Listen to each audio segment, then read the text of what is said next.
Hello dear students and learners, my name is Shahnawaz Ahmed and today I am going to start a new lecture series जिसमें हम लोग क्या करेंगे, previously जो भी question examination में पूछे गए हैं उनको हम लोग फ्लूइड मैकेनिक्स के डिस्कस करेंगे। तो इस लेक्चर सीरीज में केवल हम लोग क्वेश्चंस को डिस्कस करेंगे एंड कॉन्सेप्ट मैंने ऑलरेडी आपको अलग लेक्चर सीरीज में पढ़ा रखा है। ओके, तो अभी जो हम लोग शुरू कर रहे हैं वो बहुत बेसिक लेवल से स्टार्ट कर रहे हैं, जो यानी कि इंट्रोडक्शन ऑफ फ्लूइड से ही हम लोग जो भी क्वेश्चन प्रीवियसली एग्जामिनेशन में पूछा गया है पहले उसको हम लोग डिस्कस करना शुरू करते हैं। तो आज उसका फर्स्ट लेक्चर है एंड फर्स्ट लेक्चर में आप देख रहे होंगे कि बोर्ड पर मैंने ऑलरेडी कुछ क्वेश्चंस लिख दिए हैं, इसको हम लोग डिस्कस करना शुरू करते हैं। ठीक है, तो देखिए इनमें जो भी क्वेश्चन मैंने लिखे हैं आप पहले ही जान लो, मोस्ट ऑफ द क्वेश्चन वैसे हैं जो या तो ईएससी के पेपर में आ चुके हैं ऑब्जेक्टिव के फॉर्म्स में, और गेट में भी वैसे क्वेश्चन लिए हैं मैंने जो 1 मार्क्स के हैं।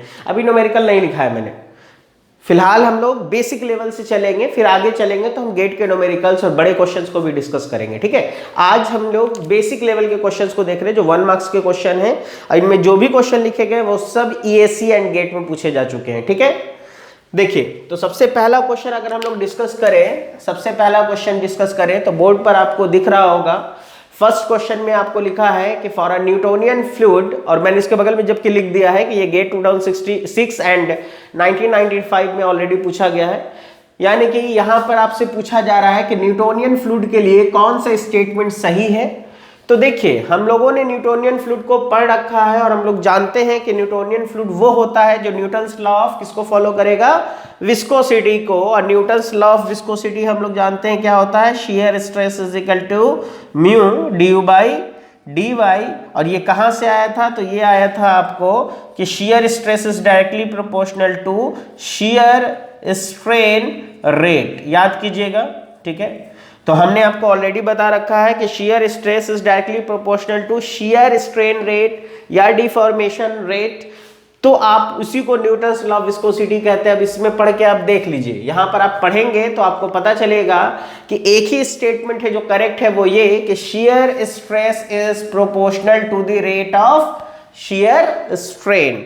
रेट लिखना जरूरी है, ये मैंने फ्लूइड के इंट्रोडक्शन में ही बताया था उसके डेफिनेशन में। तो इस क्वेश्चन के लिए करेक्ट आंसर कौन सा होगा, ये वाला। सेकंड क्वेश्चन की अगर बात करें हम लोग तो सेकंड क्वेश्चन क्या है, when subjected to a shear force a fluid, यानी कि अगर कोई फ्लूइड है और उसके ऊपर हम लोग शियर फोर्स लगा दें तो क्या होगा। तो देखो फ्लूइड का डेफिनेशन मैंने क्या बताया था, fluid is a matter which deforms continuously under the action of shear force no matter how small the shear force may be. ठीक है, तो अब इसमें आप देखो यहां पर लिखा है deforms continuously only for large shear stress, जबकि ऐसा मैंने कुछ नहीं बताया था। Deforms continuously only for large shear force कर दिया, दोनों एक ही स्टेटमेंट है, कोई फर्क नहीं पड़ता। लेकिन आप थर्ड स्टेटमेंट देखो, deforms continuously no matter how small the shear stress may be. ठीक है, और ये भी क्वेश्चन आपको गेट में पूछा जा चुका है। ठीक है, आप देखेंगे उठा करके गेट में आया हुआ क्वेश्चन है ये। तो आपको सेकंड क्वेश्चन का आंसर कौन सा मिलेगा, डिफॉर्म्स कंटिन्यूअसली, यानी कि कोई भी फ्लूइड अगर उसके ऊपर शियर फोर्स लगाते हैं तो लगातार डिफॉर्म करता है। लेकिन मोस्ट इंपॉर्टेंट बात, कोई पूछे कितना फोर्स लगाए तो जवाब होगा इससे कोई फर्क नहीं पड़ता है कि फोर्स कितना ही छोटा क्यों ना हो। ठीक है, ये हो गया। फिर हम लोग नेक्स्ट क्वेश्चन की तरफ अगर बढ़े तो नेक्स्ट क्वेश्चन, ये क्वेश्चन इंजीनियरिंग सर्विसेज में आ चुका है। ये क्वेश्चन इंजीनियरिंग सर्विसेज के प्री का पेपर का क्वेश्चन है, जिनमें पूछा गया है आपको कि paper pulp can be regarded as, यानी पेपर पल्प जो है वो कौन से फ्लूइड के अंदर आता है। मैंने फ्लूइड का क्लासिफिकेशन बहुत डिटेल में पढ़ाया आपको, तो याद कीजिएगा। तो मैंने वहां पर बताया था पेपर पल्प इन वाटर को किस में रखा जाता है, सूडो प्लास्टिक फ्लूइड्स में रखा जाता है। आपको होश तो कि आपको याद होगा। ठीक है, अब इसी के बाद अगर हम लोग नेक्स्ट क्वेश्चन पर चले आए तो नेक्स्ट यानी फोर्थ क्वेश्चन जो हमने लिखा है बोर्ड पर, ये फोर्थ क्वेश्चन क्या लिखा है हमने, इसमें लिखा है हमने कि bulk modulus of water with respect to air is about. तो देखो मैंने बताया था आपको बल्क मॉडुलस ऑफ वाटर का value and bulk modulus of air का वैल्यू, दोनों के रिस्पेक्ट में हमने बताया था। तो वाटर के लिए कितना लिखा था मैंने बल्क मॉडुलस, वाटर के लिए लिखा था मैंने 20 into 10 to the power 8 pascal, and air के लिए लिखा था 1.05 into 10 to the power 5 pascal. तो वहीं से आप देख लो 1.05 है, वो 20 है, वहां 10⁵ है, वहां 10⁸ है, कितने का डिफरेंस हुआ? तो 20,000 टाइम्स अप्रोक्सीमेटली ज्यादा होगा। ठीक है, फिर नेक्स्ट क्वेश्चन की तरफ अगर हम लोग चले आए तो water rises to a height of 15 mm in a capillary tube of 10 mm radius, the corresponding rise in a capillary of 5 mm radius would be। देखो देखने में न्यूमेरिकल लग रहा है लेकिन ये ट्रिकी क्वेश्चन है। वो कैसे ट्रिकी क्वेश्चन है? तो देखो आपको क्या बताया है मैंने, ये क्वेश्चन किसका है? कैपिलरी ट्यूब का। और कैपिलरी ट्यूब में मैंने क्या पढ़ाया था? कैपिलरी हाइट यानी फॉल एंड राइज जो है वो इनवर्सली प्रोपोर्शनल टू रेडियस लिखो या inversely proportional to the diameter लिखो। ठीक है, तो हाइट का रेडियस के साथ कैसा रिलेशन है? इनवर्स। अब आप देखो रेडियस यहाँ 10 है, आप रेडियस को कितने टाइम्स से कम कर रहे हो? आधा कर रहे हो, तो हाइट क्या हो जाएगा? इनवर्स है ना, जस्ट डबल हो जाएगा, यानी कि इसका आंसर क्या हो जाएगा? 30। ठीक है, तो आप रेडियस कम करोगे तो राइज या फॉल बढ़ जाएगा, क्योंकि ये घटाओगे तो ये बढ़ेगा, ये 2 टाइम्स कम करोगे तो ये 2 टाइम्स बढ़ जाएगा। तो सिंपल इसको सॉल्व थोड़ी करना है, डायरेक्ट आपको यहीं से देखेंगे और सीधे आंसर बोल देंगे कि कितना होगा? 30 mm हो जाएगा। ठीक है, नेक्स्ट इसके बाद क्वेश्चन है। नेक्स्ट क्वेश्चन में क्या है? आपको पूछा जा रहा है कि to avoid a correction for the effect of capillary in manometer the minimum dia of tube should be. कम से कम आपको कैपिलरी राइज या फॉल को नेग्लिजिबल करने के लिए कम से कम minimum dia of the tube कितना होना चाहिए? तो याद कीजिए, जो कैपिलरिटी जब मैंने पढ़ाया था तो आपको बताया था कि अगर आपने कम से कम 6 mm डायामीटर को ले लिया तो कैपिलरी राइज एंड फॉल का जो फिनोमेना है वो लगभग क्या हो जाता है? नेग्लिजिबल हो जाता है। ठीक है, तो नेक्स्ट क्वेश्चन उसके बाद है question number 7। And question number 7 आप देखें, क्वेश्चन नंबर 7 में क्या लिखा हुआ है? Kinematic viscosity of air at 20 degree celsius is given to be 1.6 into 10⁻⁻5 meter square per second. Its kinematic viscosity at 70 degree Celsius will be vary approximately। यानी कि आपसे क्या पूछा गया? आपसे कहा गया कि अगर टेम्परेचर इसको T1 मान लें कि 20 डिग्री सेल्सियस है तो इस टेम्परेचर के करस्पॉन्डिंग काइनेमेटिक विस्कोसिटी जो है वो कितनी है? 1.6 into 10⁻⁻ कितनी है? -5 मीटर स्क्वायर पर सेकेंड। आपसे कहा जा रहा है कि अगर आप टेम्परेचर को चेंज कर दें और टेम्परेचर चेंज करके कितना कर देते हैं? 70 डिग्री सेल्सियस, तो अब बताइए काइनेमेटिक विस्कोसिटी क्या होगा इस करस्पॉन्डिंग टेम्परेचर के रिगार्डिंग। ठीक है, तो देखिए मैंने आपको बताया है, और यहाँ पर वर्किंग फ्लूइड कौन है? तो एयर। एयर का मतलब गैस की बात कर रहे हैं, है ना? ठीक है, तो अगर हम गैस की बात कर रहे हैं तो गैस के कंडीशन में मैंने आपको क्या सिखाया था?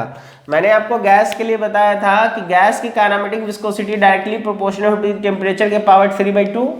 यहाँ से आप साइन ऑफ प्रोपोर्शनलिटी हटा सकते हैं, एंड साइन ऑफ प्रोपोर्शनलिटी जब हम हटाएंगे तो आप एक रिलेशन बना सकते हैं, this one by this one is equal to T1/T2 पे पावर 3/2।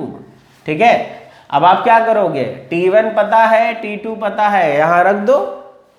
न्यू1 पता है, रख दो यहाँ। न्यू2 नहीं पता है, छोड़ दो, और न्यू2 का वैल्यू निकाल लो। तो इस क्वेश्चन को आप कैसे बनाओगे? अब यहाँ पे हम सॉल्व थोड़ी करेंगे, आपको फार्मूला पता चल गया, आप इसमें वैल्यू पुट कीजिए। ठीक है, टेम्परेचर देखो दोनों डिग्री सेल्सियस में, डिग्री सेल्सियस कैंसिल आउट हो जाएगा, कोई फर्क नहीं पड़ेगा। ठीक है, तो आप यहाँ पर वैल्यू पुट करना, न्यू1 का यहाँ पर रखना 20, यहाँ रखना 70, यहाँ पर न्यू2 छोड़ देना और इसको सॉल्व करना। सॉल्व करोगे तो इसकी वैल्यू अप्रोक्सीमेटली कितने के बराबर आएगी? 2.2 into 10⁻⁻5 के अप्रोक्सीमेटली बराबर आएगी। ठीक है, एंड फर्दर नेक्स्ट क्वेश्चन क्या है आपका? तो नेक्स्ट क्वेश्चन इसमें लिखा गया है कि what is the unit of dynamic viscosity of fluid termed poise equivalent to. तो देखो डायनेमिक विस्कोसिटी जो है इसकी यूनिट क्या होती है? अगर हम SI में बोले तो पास्कल सेकंड, लेकिन अगर CGS में बोले तो पॉइस। ठीक है, अब इस चीज को देखो, इसका मतलब ये हुआ कि अगर हम लोग SI यूनिट की बात करें तो हम लोग लिख सकते हैं pascal second, and pascal second को क्या लिख सकते हैं? न्यूटन मीटर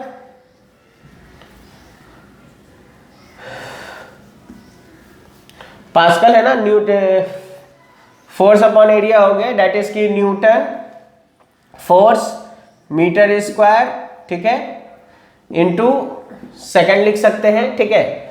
और अगर इसका हम MKS यूनिट लिखे तो कैसे लिखेंगे, kg पर मीटर सेकंड। सॉल्व करके देख लो, kg मीटर पर सेकंड स्क्वायर, मीटर से मीटर कटेगा, सेकंड सेकंड कटेगा, ये इसका MKS यूनिट हुआ। तो अगर इसका हम लोग CGS यूनिट लिखते थे, CGS यूनिट लिखते थे तो क्या लिखते थे, हम लोग लिखते थे 1 ग्राम पर सेंटीमीटर सेकेंड, और इसी को हम लोग क्या पढ़ देते थे, 1 पॉइस, ठीक है। लेकिन अगर 1 पॉइस को ही हम CGS में न्यूटन के टर्म्स में लिखें तो न्यूटन का CGS यूनिट क्या होता है, न्यूटन का CGS यूनिट होता है डाइन, ठीक है। एंड नीचे क्या है उसके, सेंटीमीटर हो जाएगा, मीटर के जगह पे मीटर स्क्वायर, और यहाँ सेकेंड। अब आप देखो इसमें ऐसा एक यूनिट दिया हुआ होगा, ठीक है, कि डाइन न्यूटन का यूनिट हो गया डाइन, नीचे होगा सेंटीमीटर स्क्वायर इनटू सेकेंड, यहाँ पर सेकेंड ऊपर होगा, ये गलती से नीचे लिख दिया है, ठीक है, यहाँ होगा, ठीक है। तो आप इसमें वैल्यूज को रख के देख लेना, पता चल जाएगा। न्यूटन का डाइन हो जाएगा, मीटर स्क्वायर का क्या हो जाएगा, सेंटीमीटर स्क्वायर CGS में, एंड सेकंड का सेकंड। तो ये और ये दोनों ही पॉइस है, तो दोनों आपस में बराबर होगा। तो आपको आसानी से पता चल गया कि 1 पॉइस को हम लोग ये भी कह सकते हैं, ठीक है। तो अब देखिए इसके आगे अब हम लोग नेक्स्ट क्वेश्चन की तरफ चलते हैं। ओके स्टूडेंट्स, तो देखिए नेक्स्ट सीरीज ऑफ क्वेश्चंस है, वो ऑलरेडी आपको बोर्ड पर लिख दिया है मैंने, ताकि आपको आसानी हो, टाइम बचे इसीलिए। तो देखिए नेक्स्ट क्वेश्चन जो है आपका क्वेश्चन नंबर 8, इसमें हम लोगों को क्या करना है, मैच करना है। 2 लिस्ट है, लिस्ट 1 एंड लिस्ट 2, और इन दोनों के बीच में मैच करना है। तो देखिए लिस्ट 1 में मैंने सबसे पहला फ्लूइड कौन सा लिखा है, आइडियल फ्लूइड। अब आइडियल फ्लूइड को लिखने का मतलब क्या है कि आइडियल फ्लूइड में क्या क्या प्रॉपर्टीज होती है आपको याद रखो। तो आइडियल फ्लूइड में क्या होता था, विस्कोसिटी 0 होगा, कंप्रेसिबिलिटी क्या होगी, 0 होगी, डेट इज की इनकंप्रेसिबल फ्लूइड होगा, नॉन विस्कस होगा, सरफेस टेंशन 0 होगा, और जब विस्कोसिटी 0 होगा तो शियर स्ट्रेस क्या होगा, 0। तो इसीलिए देखो आइडियल फ्लूइड यहाँ लिखा हुआ है, और यहाँ देखो shear stress is 0, that is की A के सामने कौन आएगा, 4 नंबर, ठीक है। दूसरा फ्लूइड है न्यूटोनियन फ्लूइड। न्यूटोनियन फ्लूइड किसको कहते हैं, वो फ्लूइड जिसमें शियर स्ट्रेस और शियर स्ट्रेन रेट के बीच में कैसा रिलेशन हो, लीनियर रिलेशनशिप हो। अब यहां पढ़ के देखो, shear stress varies linearly with the rate of shear strain, ठीक है, with the rate of shear strain या स्ट्रेन, यानी कि न्यूटोनियन फ्लूइड में नंबर 1 आ जाएगा। नॉन न्यूटोनियन फ्लूइड की अगर बात करें तो नॉन न्यूटोनियन फ्लूइड उन्हीं को कहते हैं जिनका रिलेशन नॉन लीनियर हो, ठीक है। तो shear stress does not very linearly, that is की नॉन न्यूटोनियन के सामने होगा 2 नंबर, ठीक है। And Bingham plastic, and Bingham plastic की अगर हम लोग बात करें तो ऑब्वियस सी बात है, बिंघम प्लास्टिक का मैंने यही डिफिनेशन लिखाया था कि these are the fluid which behaves like a solid until a minimum yield stress is applied, and after that it behaves like a Newtonian fluid, that is shear stress shows linear relationship with the shear strain rate। तो इसलिए Bingham plastic के लिए कौन होगा, 3 number, ठीक है। आसानी से समझ में आ रहा है। फिर उसके बाद देखो 9 और 10 नंबर क्वेश्चन न्यूमेरिकल है, इसको लास्ट में डिस्कस करेंगे, ठीक है। पहले हम लोग क्वेश्चन नंबर 11 पे आ जाते हैं। क्वेश्चन नंबर 11 क्या है, Which property of mercury is the main reason for use in barometer, या कोई भी कहिए कि प्रेशर मेजरिंग डिवाइसेस में मरकरी का इस्तेमाल क्यों करते हैं। तो मैंने उसका मेन रीजन आपको क्या पढ़ाया था, मरकरी को मैनोमीटर में इसलिए यूज करते हैं, उसका मेन रीजन क्या है। तो पहला मेन रीजन है कि इसका वेपर प्रेशर बहुत कम होता है, ठीक है। दूसरा इसकी हाई डेंसिटी होती है, लेकिन मेन या सबसे इंपॉर्टेंट रीजन क्या है, लो वेपर प्रेशर, क्योंकि हाई डेंसिटी के हम कोई और फ्लूइड भी ले सकते हैं, लेकिन उसके पास लो वेपर प्रेशर हो ये जरूरी नहीं है, ठीक है। इसीलिए इस क्वेश्चन में करेक्ट आंसर क्या होगा, वेरी लो वेपर प्रेशर। लेकिन अगर ऑप्शन में वेरी लो वेपर प्रेशर नहीं होता, हाई सरफेस टेंशन होता, तो उसको लिखते हम लोग। और मान लो वेरी लो वेपर प्रेशर और हाई सरफेस टेंशन दोनों में से कुछ नहीं होता, तब हम हाई डेंसिटी को करेक्ट करते हैं, ठीक है। अब नेक्स्ट है, ये भी मैच द कॉलम है। अब आप देखो लिस्ट 1 में हमने क्या लिखा है, लिस्ट 1 में हमने आइडियल फ्लूइड लिखा है, यहाँ न्यूटोनियन फ्लूइड है, यहाँ पर ये सारी चीजें। तो आइडियल फ्लूइड के लिए इसमें ढूंढो कौन सा स्टेटमेंट सही दिख रहा है। तो फिर से आपको दिख रहा है कि आइडियल फ्लूइड उसको कहते हैं जिसकी विस्कोसिटी क्या होती है, 0, डेट इज की ये स्टेटमेंट हो गया आइडियल फ्लूइड के लिए, ठीक है, फ्लूइड ऑफ 0 विस्कोसिटी। और न्यूटोनियन फ्लूइड की अगर बात करें तो न्यूटोनियन फ्लूइड में मैंने क्या बताया था, न्यूटोनियन फ्लूइड में याद करोगे तो हमने आपको विस्कोसिटी का du बटा dy के साथ ग्राफ प्लॉट किया था। तो ग्राफ कैसा आया था, बिल्कुल स्ट्रेट लाइन, क्योंकि कांस्टेंट विस्कोसिटी होगी। दैट इज की न्यूटोनियन फ्लूइड उसको कहेंगे जिसमें viscosity does not changes with the rate of deformation. ये मैंने न्यूटोनियन फ्लूइड के स्टेटमेंट में लिखाया था, ठीक है। ये बेसिकली ये क्वेश्चन ये सब ईएस का क्वेश्चन है, ठीक है, इंजीनियरिंग सर्विसेज में पूछा गया है, ठीक है। नेक्स्ट है म्यू बाई रो, सब लोग जानते हैं और इंजीनियरिंग सर्विसेज में अक्सर ये होता है, लिस्ट 1 में 4 ऑप्शन देगा, लिस्ट 2 में 6 ऑप्शन देगा, ताकि आप जो होता है ना हिट एंड ट्रायल करके मेथड से बना ले, वो नहीं बना पाओगे। ये इसके क्वेश्चन में अक्सर होता है, एक में 4 ऑप्शन देगा तो दूसरे में 6 दे देगा, अब मैच करो, ठीक है। तो म्यू बाई रो किसको कहते हैं, तो काइनेमेटिक विस्कोसिटी को हम लोगों को पता है। और मरकरी इन ग्लास क्या देगा, राइज या फॉल, तो हम लोगों को पता है कि मरकरी इन ग्लास क्या देता है, कैपिलरी फॉल या कैपिलरी डिप्रेशन, ठीक है। तो आसानी से हम लोग मैच द कॉलम ये सारी चीजें बना सकते हैं, ठीक है। अब देखिए इसमें दो न्यूमेरिकल है, ये दोनों न्यूमेरिकल बेसिकली कब पूछा गया है, ये दोनों ही न्यूमेरिकल गेट का क्वेश्चन है। तो हम लोग दोनों न्यूमेरिकल को डिस्कस करते हैं। सबसे पहले हम लोग क्वेश्चन नंबर 9 को डिस्कस करेंगे, फिर उसके बाद 10 को। दोनों क्वेश्चन गेट में आया है, 2-2 मार्क्स का क्वेश्चन है, ठीक है। देखिए पहला क्वेश्चन जो आप लोगों को 9 नंबर है, पहले हम लोग इरेज कर लेते हैं, जब तक आप लोग क्वेश्चन देखना चाहें तो क्वेश्चन देखें।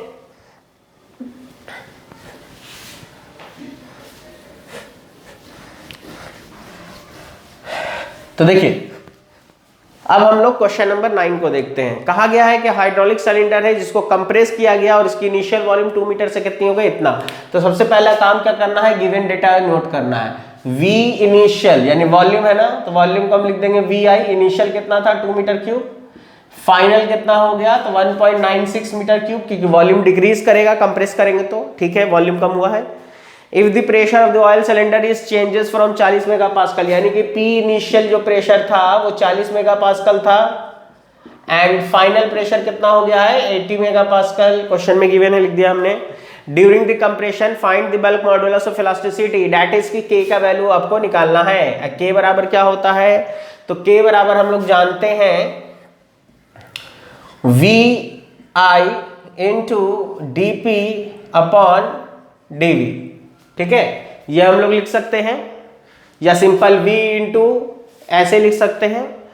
तो इसको अगर न्यूमेरिकली लिखेंगे तो VI और यहाँ लिखेंगे P final minus P initial और यहाँ लिखेंगे V final minus V initial. Values को पुट करो, V initial is 2 metre cube, P final is, और आंसर भी मेगा पास्कल में निकालना है इसलिए मेगा पास्कल में ही निकाल रहे हैं।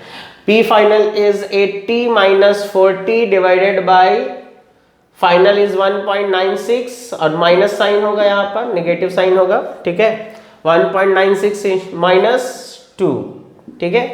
अब इसको अगर आप सॉल्व करना चाहें तो देखिए यहाँ से कितना बचेगा 40, यानी कि -2 इंटू 40 डिवाइडेड बाई यहाँ से बचेगा 0.04, ठीक है। तो आप क्या कर दोगे, यहाँ से हटा दो, 1 0 2 0 यहाँ ऊपर पड़ गया, ठीक है। 10 टाइम्स में कट गया, कितना आ गया आपको, और ये माइनस साइन नीचे नीचे माइनस माइनस क्या होगा, कैंसिल आउट हो जाएगा, ठीक है। तो आपको कितना आ जाएगा 2000 मेगा पास्कल, ठीक है, 2000 मेगा पास्कल। आपको बल्क मॉडुलस पूछा जा रहा था, इसलिए हम लोगों ने क्या निकाला, बल्क मॉडुलस निकाला। सिंपल फंडा है, आपको अगर फार्मूला पता है वैल्यूज पुट करोगे आंसर चला आएगा, ठीक है। तो आपको ये क्वेश्चन गेट 2007 में पूछा गया था। इसके बाद एक क्वेश्चन लिखा है मैंने गेट 2010 में, और इस क्वेश्चन को मैंने इसलिए लिखा है क्योंकि अब तक जो भी क्वेश्चन आया है ना, वो अगर आप इस क्वेश्चन को बना लोगे तो वो सारे क्वेश्चन बन जाएंगे। क्योंकि इस क्वेश्चन में क्या है, आपको सबसे लास्ट चीज निकालने के लिए कहा गया है, फाइंड द पावर लॉस। क्योंकि जब तक आप टॉर्क नहीं निकालोगे, शियर ड्रैग फोर्स नहीं निकालोगे या शियर फोर्स नहीं निकालोगे, तब तक ये सब नहीं निकलेगा। तो बाकी एग्जाम में जो पूछा गया है इसके अलावा चीजें पूछी गई हैं, तो हम लोग इस क्वेश्चन को देख लेंगे, समझ में आ रहा है, ठीक है। अब इसके बाद क्या है, नेक्स्ट क्वेश्चन जो है इसको देखते हैं, तो इसको मिटा देते हैं। देखिए नेक्स्ट क्वेश्चन है आपका,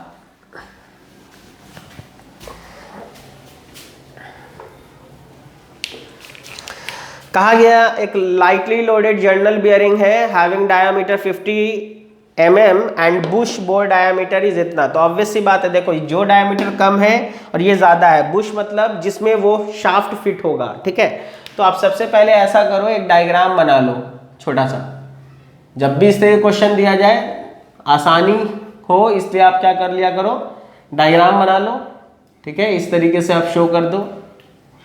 यही है आपका बुश, ठीक है, या बियरिंग, ठीक है, और ये आपका है जर्नल। तो जर्नल डाया कितना दिया गया है, जर्नल डाया दिया गया है 50